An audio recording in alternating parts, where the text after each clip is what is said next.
오늘은 시편 85편 1절부터 13절 말씀을 가지고 포로된 자로 돌아오게라고 하는 제목으로 함께 은혜를 나누고자 합니다.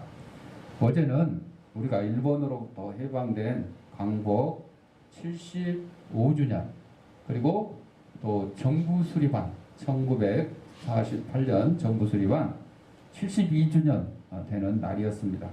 그래서 이제 광복절은 45년 해방과 더불어 48년 정부 수립을 기념한 날로 공휴일로 정한 게 광복절이라고 그래요. 그런데 이제 일부에서는 이제 건국절을 임시정부로부터 두느냐 1948년 정부가 수립한 날로부터 두느냐 여기에 이제 의견이 분분한 가운데 있습니다만은 좌우지간 우리가 일본의 억압 가운데서도 해방을 받은 날이었다. 오늘 본문에 보니까 이스라엘 백성이 우리의 일제 35년 이거하고 비교도 될 수 없을 정도로 애굽 땅에서 430년 종살이를 하고 그리고 바벨론의 포로로 잡혀가서 70년 만에 해방을 얻은 그런 내용이 나와 있습니다. 그래서 그 포로된 자를 해방시켜가지고 돌아오게 하겠다. 그것이 오늘 시편에서 시편 기자가 우리에게 알려주고 있는 내용입니다. 어린 시절 이제 시골에서 더운 여름날 풀밭에 누워 밤하늘을 쳐다보면 뜨거운 햇볕에 지고 시원한 바람을 쐬는 재미가 쏠쏠합니다. 이제 중부지방이 이제 오늘까지 장마가 오늘부터 이제 끝난다 그래요. 오늘 조금 뭐 일부 지역에 20에서 뭐 한 40mm 오고 끝나고 이제 폭염이 시작된다고 그러는데 서울에서 폭염이 시작되면 피할 데가 없어. 에어컨밖에 없어요. 에어컨 강제로 시원하게 해가지고 쉬는 게 밖에 없는데 이것도 건강에 도움이 또 안 돼요. 우리 몸은요 따뜻해야 되는데 너무 차가우면 병이 생겨요. 그래서 평균 36.5도를 유지를 해야 돼요. 그래서 몸이 따뜻한 게 좋거든요. 근데 강제로 이걸 차게 하니까 병이 더 생기는 거죠. 근데 옛날에 시골에서는 에어컨 필요 없어요. 선풍기도 필요 없어요. 그냥 아무리 더워도 나무끈을 밑에만 가 있으면 솔솔 부는 산바람, 강바람, 들바람 얼마나 시원한지 몰라요. 거기다 그냥 냉수 한 잔 정도만 얼음물도 아니야. 그냥 우물물 시원한 우물물 한 잔만 마셔도 얼마나 시원한지 정말 동화 같은 요새 이제 서울에 사는 사람들 보기에 동화 같은 그런 일들이 있죠. 근데 요즘 뭐 아이들이나 어른들 할 것 없이 전부 지금 휴대폰에 거의 빠져 있어요. 걸어 다니면서도 휴대폰 보고 계단 올라가면서도 휴대폰 보고 여러분 뉴스에 보셨다시피 길 가다가 휴대폰 보다가 어디에 빠져? 맨홀 뚜껑 열린 데 뽕당 빠져. 하수도 공사 중 한데 풍 빠져. 요즘 또 이제 장마 지고 홍수 나고 나서 막 공사 여기저기 하고 있어요. 아침에도 차 운행이 하다 보니까 막 길 막고 공사하더라고요. 공릉역 쪽도 그러고. 여러분 계단에 내려가던 사람이 이거 휴대폰에 경실 팔려서 어떻게 해요? 헛디디면 굴러 떨어져요. 굴러 떨어져. 심지어는 지하철 기다리다가 또 굴러 떨어진 사람도 있어요. 에? 아니 목숨보다 이게 더 중요한 게 아닌데도 사람들은 이렇게 인터넷에 스마트폰에 집중을 하느라고 왜? 내가 알지 못하는 온갖 것들의 정보가 그냥 이 손 안에 있어. 손 안에 핸드폰 안에 스마트폰 안에 그러다 보니까 궁금한 거야. 가만히 내가 검색해서 보는 것도 궁금하지만 수시로 울려요. 까똑거리고 문자 왔다 그리고 뭐 그러면서 읽어보면 막 여러 가지 정보들이 전달이 되죠. 뭐 공지사항도 있겠지만 요즘에 제일 많이 오는 게 뭐예요? 재난 문자. 코로나 뭐 성북구에서 뭐 확진자 몇 번째가 발생했는데 어디 뭐 섭격으로 해서 어디로 돌아다녔대 뭐 그런 것들이 수시로 와요. 제가 만약에 안양에 가 있으면 또 안양시에서도 보내는 거예요. 내가 가 있는 그 근처에서 막 보내는 거예요. 여기 가만히 있으면 노원구 거지, 중랑구 거지, 성북구 거지, 도봉구 거지. 서울시에서 보내지, 중앙재해대책본부에서 보내지, 엄청나게 보내요. 그런데 여러분, 아니 꼭 필요하고 중요한 게 있으면 되는데 그냥 손 씻기를 잘합시다. 마스크를 다 우리가 아는 내용, 기본적으로 지키는 그런 코로나 예방 수칙 뭐 이런 것들까지 막 보내는 거예요. 참 정보가 너무 또 넘쳐도 걱정이죠.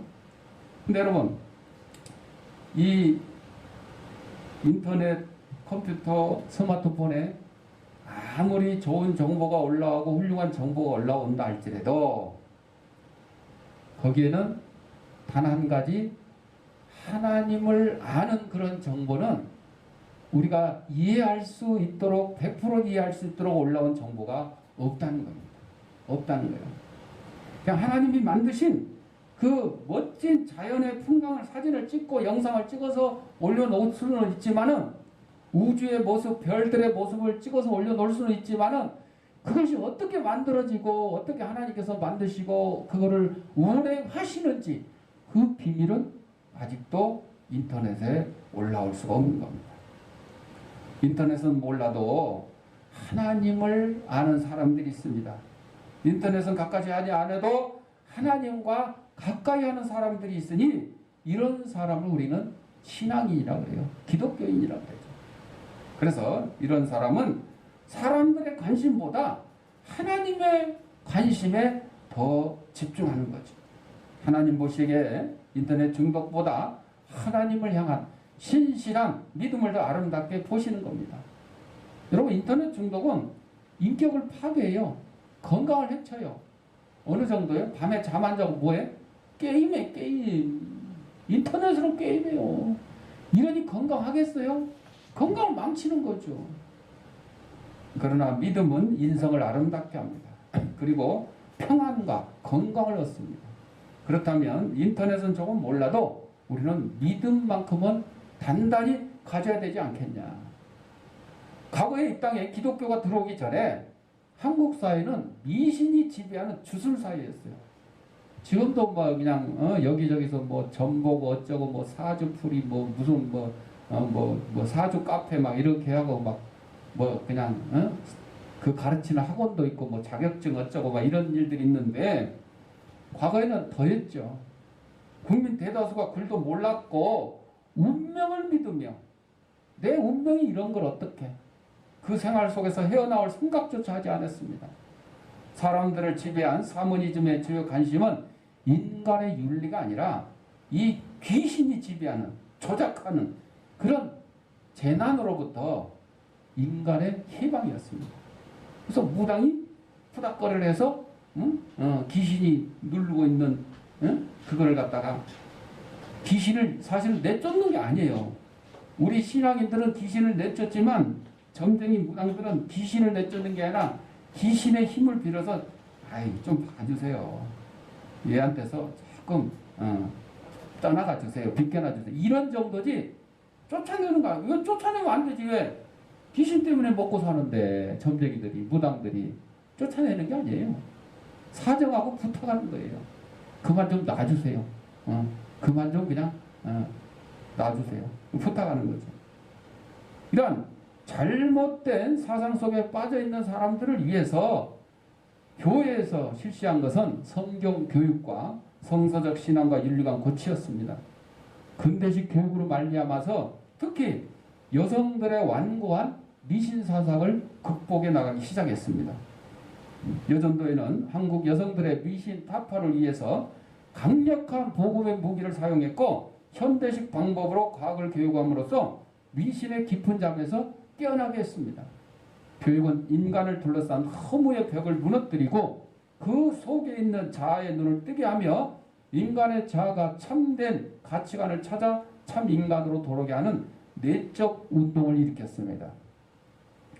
물론 제대로 신학 교육을 받지 못한 한국인 지도자들이 샤머니즘을 배경으로 교육하기는 했지만은 그럼에도 불구하고 허무의 벽을 무너뜨리는 역할을 우리 기독교인들이 감당을 했습니다. 이게 여러분 누구에게 포로된 자를 해방시키는 거예요? 귀신에게 포로된 자를 해방시키는 거예요.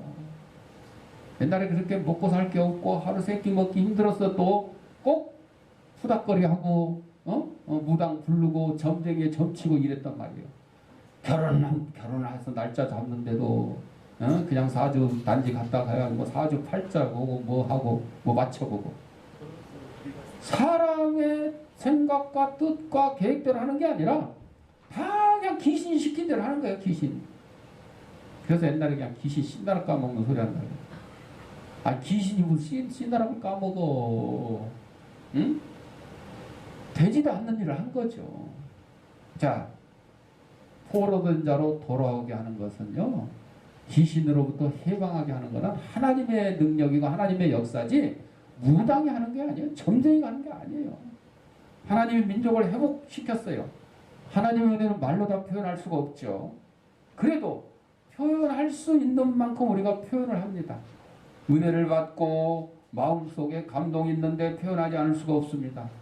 글을 모르면 말로 할 수 있고 말로도 잘 안 되면 손짓 발짓이라도 합니다.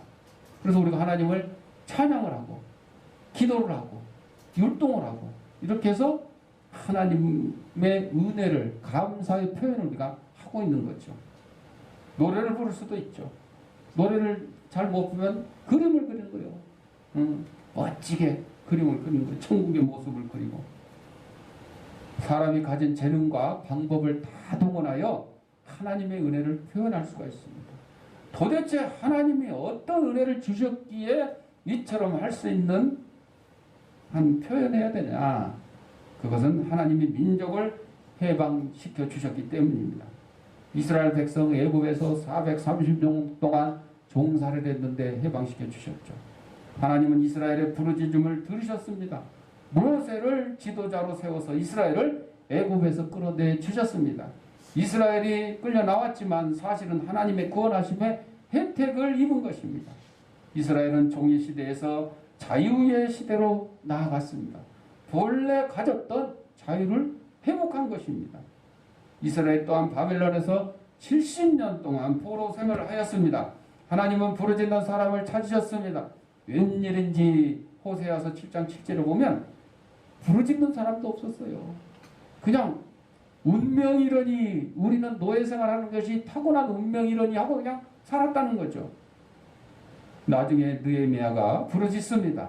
하나님이 이 느헤미야의 부르짖음을 들으시고 그 백성을 이끌어 내셨습니다. 고향으로 돌아가게 하셨습니다. 하나님이 백성들을 회복시켰습니다. 우리들도 일제, 압제에서 부르짖었어요. 하나님이 우리에게 해방과 회복을 주셨습니다. 이것이 8.15 강복절입니다. 어찌 하나님의 은혜라고 아니할 수 있겠습니까? 믿음을 가지고 끝까지 최선을 다한다는 것은 얼마나 의미 있는 일입니까? 영국 수상 처칠이 전쟁 중에 2차 세계대전 중에 다음과 같이 말합니다. 우리는 끝까지 최선을 다할 것이다. 우리는 땅에서는 물론 바다와 하늘에서 한치도 포기하지 않는다. 우리는 어떠한 대가를 치르더라도 국토를 수호할 것이다. 우리는 하나님의 돌보심을 믿고 결코 포기하지 않고 전투를 계속할 것이다. 우리는 믿는다.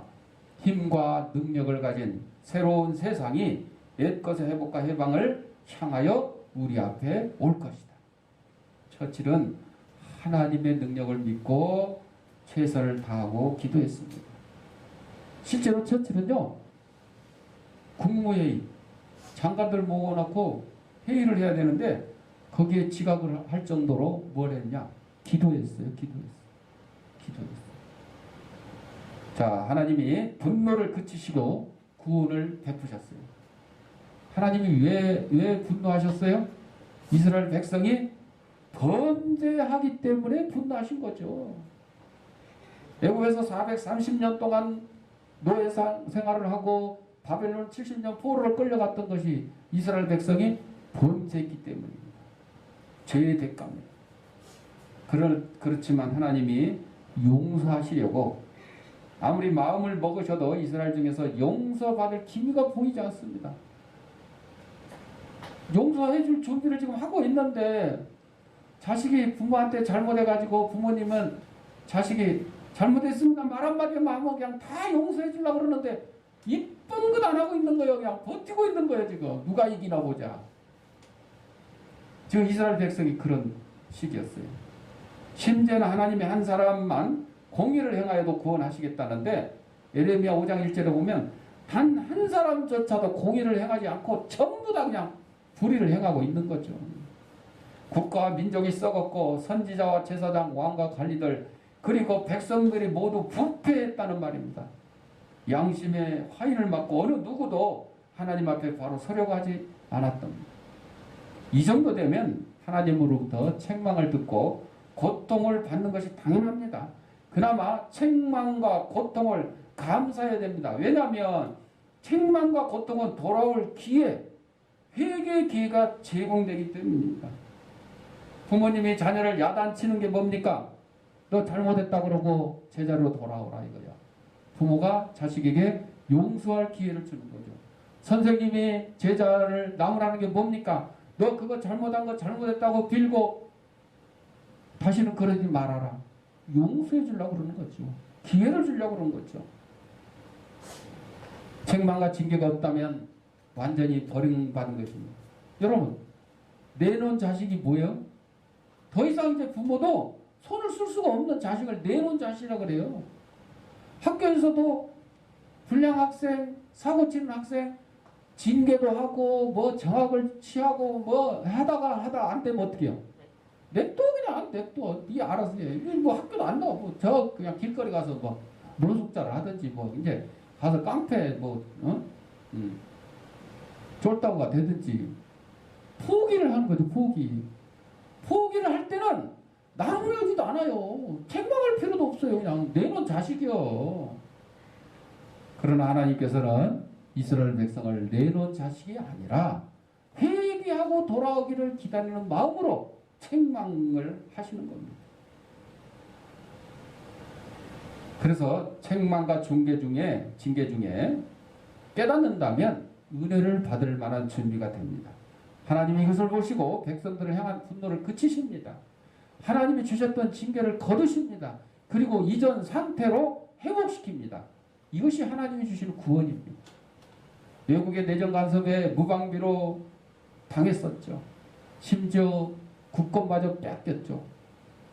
송기정 선수가 올림픽에 나가서 마라톤에서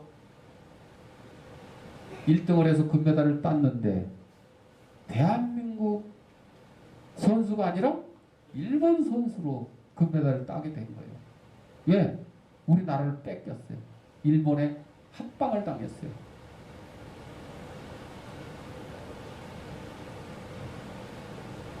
이럴 때가 얼마나 많은 사람들이 부르짖었어요. 대한 독립, 우리 해방을 위해서. 얼마나 많은 사람들이 회개했습니까? 피를 흘렸습니까? 오늘 우리가 누리는 이 자유가 하나님이 주신 구원이라고 믿는 사람도 있지만 믿지 않는 사람도 많습니다. 일본에 다카바다라고 하는 유명한 학자가 있는데 그는 기독교에 들어와서 진실한 신앙을 했습니다. 죽을 때가 가까우자 그는 성경과 찬송을 찾아서 큰 소리로 찬송을 부르고 눈물을 흘리며 성경을 읽기 시작했습니다. 세상 떠날 시간 임박에 그의 얼굴은 눈에 띄게 환해졌습니다. 옆에 있던 친구가 물었습니다. 자네는 어디로 가는가? 나는 하나님께로 가네. 모든 과거의 불신앙을 청산하고 하나님께 부끄러움 없이 간다네. 이렇게 말하고는 고요히 세상을 떠났습니다. 그렇습니다, 여러분. 세상의 어떤 사상과 어떤 철학과 어떤 지식이 하나님을 대신할 수는 없습니다. 특별히 하나님을 부인하고 부정하고 기독교를 부인하고 부정하는 그런 사상은 하나님 앞에 무너질 수밖에 없습니다. 또 하나님이 말씀으로 구원을 베푸셨습니다. 하나님은 민족을 사랑하십니다. 이스라엘만 사랑하신 것이 아니라 온 나라 온 민족 하나님을 섬기기만 하면 누구든지 사랑하시는 거죠. 그래서 온 나라 온 민족을 선택하십니다. 그리고 이 예수님을 보내셨어요. 예수님이 오신 것은 하나님이 온 나라 온 백성을 사랑하셨기 때문입니다. 요한복음 3장 16절에 하나님이 세상을 이처럼 사랑하셨기 때문에 예수님 보내신 거죠. 여기 세상이 무엇을 의미합니까? 사람들이 모인 곳, 나라 민족을 이루면서 하는 온 나라 백성들입니다. 예수님은 이 땅에서 사역을 마치시고 십자가 지시고 사흘 만에 부활하시고 40일 만에 승천을 하실 때 제자들에게 마지막 명령을 합니다. 마가복음 28장 19절에 모든 족속으로 제자를 삼아. 모든 족속으로 제자를 삼아. 모든 족속이 누굽니까? 이스라엘 백성뿐만 아니라 온 인류를 말합니다. 예수님이 오시기 전에는 이스라엘 백성은 자기들만 구원받은 백성, 택한 백성이라고 생각을 했어요. 처음에는 전도도 잘 안 했어요. 요나 선지자 다시 얘기입니다. 요나 선지자 보세요. 구약시대 선지자잖아요. 야, 저 니느웨 가서 니네 회개하라고. 다른 얘기야. 그냥 회개하라고만 했잖아. 뭐 회개 안 하면 멸망받을 것이다. 뭐 회개하면 구원받 그런 것도 없어. 그냥 회개하라고 했잖아. 그랬더니 요나가 기분이 좋아서요, 나빠요? 아니, 저 원수의 나라인데 저 망하게 놔둬야지. 왜? 저거 택한 백성들도 아닌데 하나님이 왜 이러시는지 모르겠네. 그러고 반항을 하는 거요.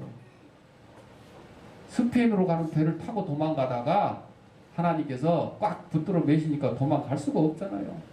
폭풍을 만나서 다 죽게 됐으니까 그때 회개. 이 폭풍을 일으킨 게 하나님의 책망입니다.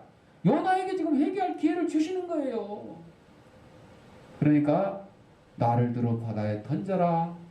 자신이 희생을 합니다.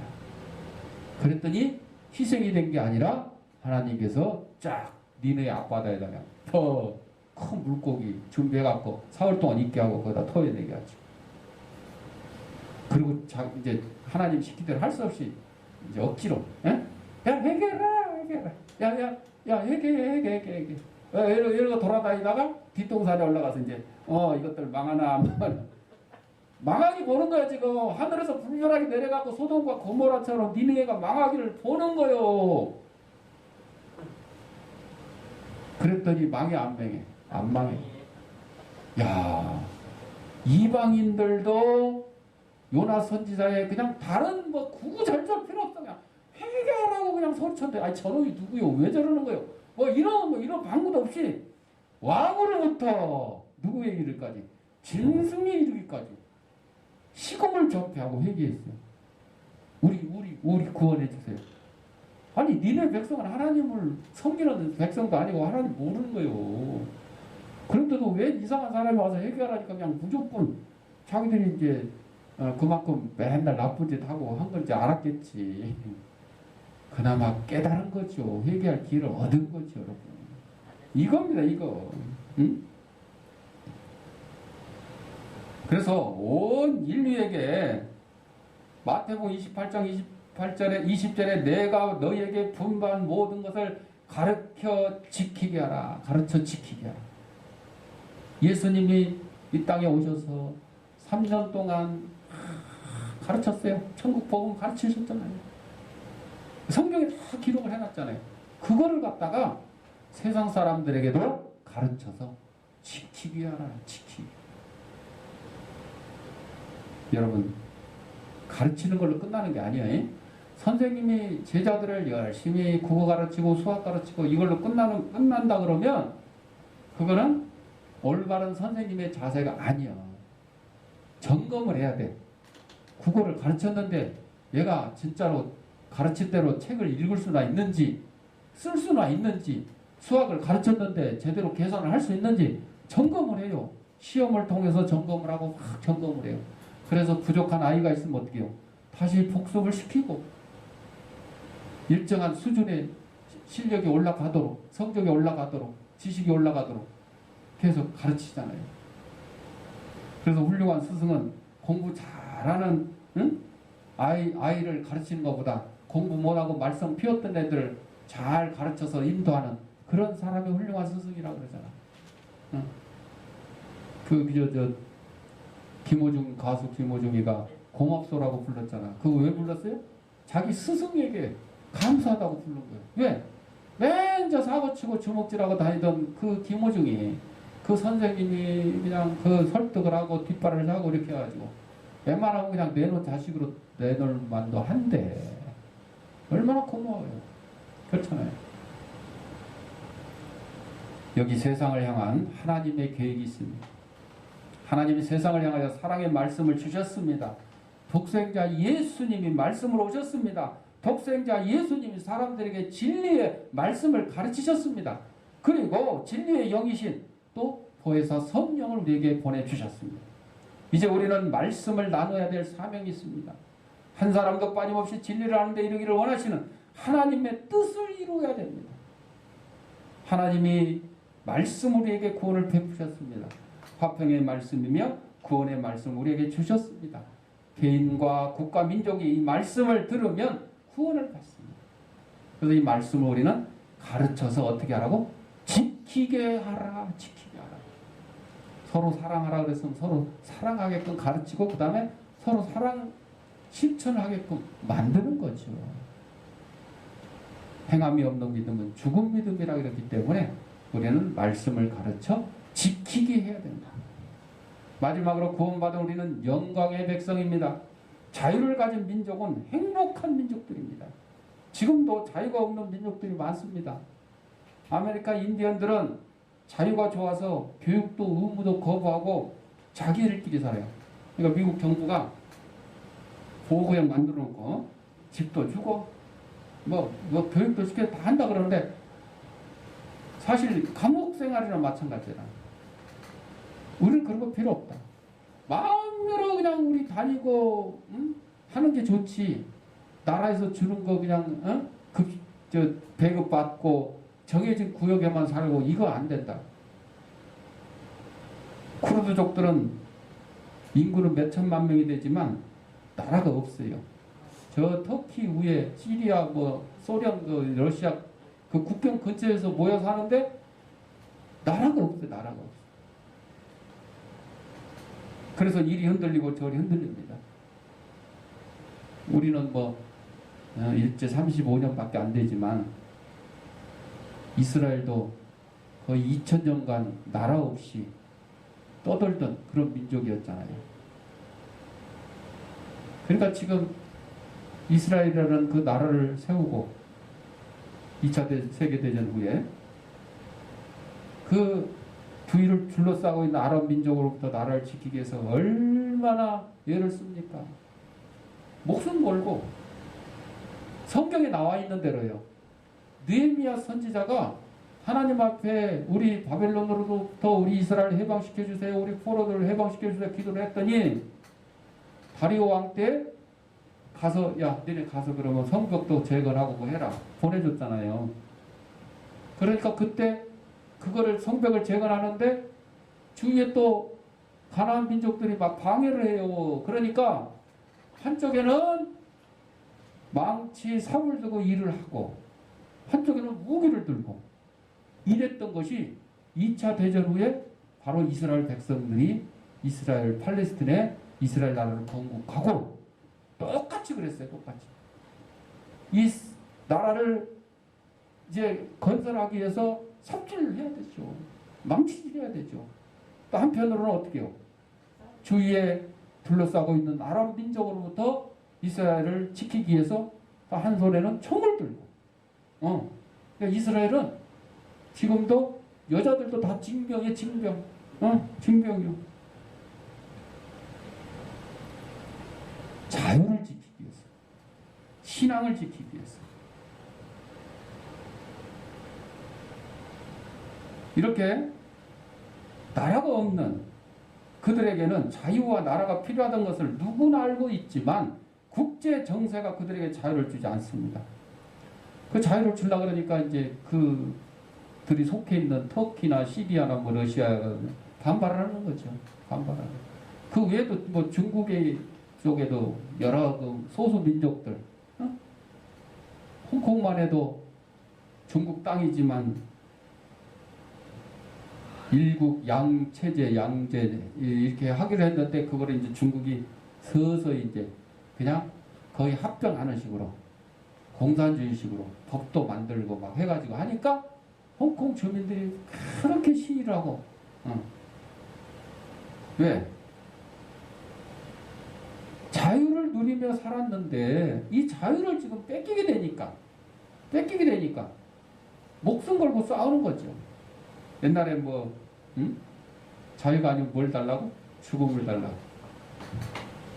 자유를 지키기 위해서는 죽음도 불사하겠다 그런 거죠. 이밖에 세계 도처에서 자유를 얻기 원하는 민족들이 많습니다. 우리 앞피를 나는 형제들도 자유 없이 살고 있어요. 어디 있어요? 여기 북쪽에 있어요. 북쪽에. 자유가 있어요, 이 사람들? 없어요.